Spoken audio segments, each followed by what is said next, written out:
வணக்கம் நண்பர்களே. இந்த வாரம் சண்டே சமையலில் நம்ம வீட்டில் ஃபிஷ் கறி பொரியல் எப்படி பண்ணுன்றதை பார்க்க போகிறோம். அதுக்கு முதல்ல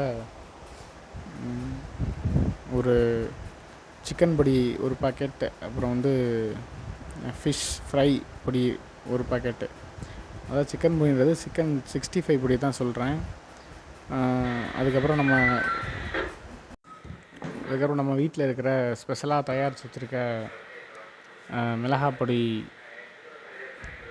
ஒரு கரண்டி போட்டுக்கலாம். கொஞ்சோன்னு உப்பு தேவையான அளவு, இஞ்சி பூண்டு பேஸ்ட்டு தேவையான அளவு போட்டுட்டு, அதுக்கப்புறம் ஒரு எலுமிச்சம்பழத்தை பிழிஞ்சு விட்டுக்கலாம். நம்ம 1 கிலோ மீனுக்கு தேவையான மசாலா தான் இப்போ சொல்லியிருக்கோம். இது நல்லா கலந்து விட்டுட்டு மீன் எடுத்து மீனில் எல்லா பாகத்துலேயும் படுற மாதிரி நம்ம அப்ளை பண்ணி ஒரு அரை மணி நேரம் ஊற வச்சு வச்சுருவோம். அரை மணி நேரம் ஊறினதுக்கப்புறம் நம்ம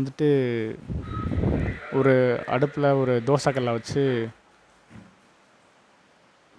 எண்ணெயை ஊற்றி, நல்லெண்ணெய் தான் நண்பர்களே ஊற்றணும். நல்லெண்ணெயை ஊற்றி இந்த எண்ணெய் காஞ்ச உடனே அதுக்கு மேலே கொஞ்சம் கருவேப்பிலை போட்டோம். அதுக்கு மேலே நம்ம கழுவி சுத்தம் பண்ணி மசாலாவில் ஊற வச்சுருக்க மீன் எடுத்து அப்படியே 1 பை 1 அடுக்கிட்டோம். ஸ்டார் ஷேப்பில் வீட்டுக்காரம்மா அடுக்கியிருந்தாங்க. அது நல்லா ஒவ்வொரு பக்கமாக செவக்க பொன்னிறம் வர வரைக்கும் வேக வச்சாங்க. மீன் வெந்துட்டுருக்கும்போதே அதோட மனம் நல்லா சாப்பிட தூண்டுற அளவுக்கு இருந்தது. ஏன்னா நம்ம தயாரித்து வச்சுருக்க மசாலா அப்படி. இது ஜிலேபி மீன் தான் வாங்கியிருந்தோம். இந்த ஜிலேபி மீனில் நடுவில் மட்டும்தான் ஒரு முள் இருக்கும். குழந்தைகள் எல்லாருமே சாப்பிடலாம். நடுமுள் ஒன்று தான் இருக்கும். நம்ம கரெக்டாக எடுத்து சாப்பிட்ற அளவுக்கு ஏதுவாக இருக்கும். தொண்டைகள் எல்லாம் போயிட்டு சிக்கிக்கிறாது. இருந்தாலும் நம்ம குழந்தைகளுக்கு பார்த்து தான் கொடுக்கணும். நல்லா மீன் ஒரு 4 பக்கமும் வெந்து வந்ததுக்கப்புறம் அதை 1 பை 1 தட்டில் எடுத்து அடுக்கி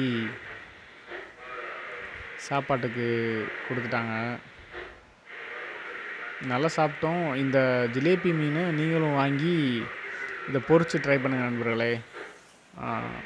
அதாவது நம்ம விரால் மீன் அது மாதிரி பொரிக்கிறதுக்கு இந்த ஜிலேபி மீனும் பொரிக்கிறதுக்கு ஏற்ற மீன் தான். ஆறு ஏரி குளங்களில் பிடிக்கிற மீனில் இந்த ஜிலேபி மீன் பொரிக்கிறதுக்கு ஏற்ற மீன். நன்றி நண்பர்களே.